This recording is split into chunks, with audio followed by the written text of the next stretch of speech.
كيفكم؟ كيف صحتكم؟ ان شاء الله بخير.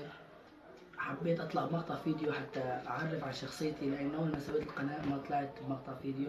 انا اسمي محمد الملا، القناه اسمي محمد الملا، عمري 16 سنه وسويت القناه، ان شاء الله تنال اعجابكم. القناه انا سويتها عن للراب، في من القناه بسويها للراب، نصها للراب، بدي اسوي يعني شوي للراب وبدي اسوي كوميديا وما كوميديا، يعني مو كوميديا مثل لو خيروك وجاوب اسئله باش، يعني في بعض الناس تساعدني لان احنا ناسس القناه، ونسويها، وان شاء الله القناه تنال اعجابكم والفيديوهات تنال اعجاباتكم، كل شيء ينال اعجابكم، يعني ان شاء الله ما يكونوا سخيفات ولا يكونوا بايخات ولا يكونوا شيء، بس لا تنسوا تحطوا لنا الاشتراك وتحطوا لنا اللايك. محمد الملا.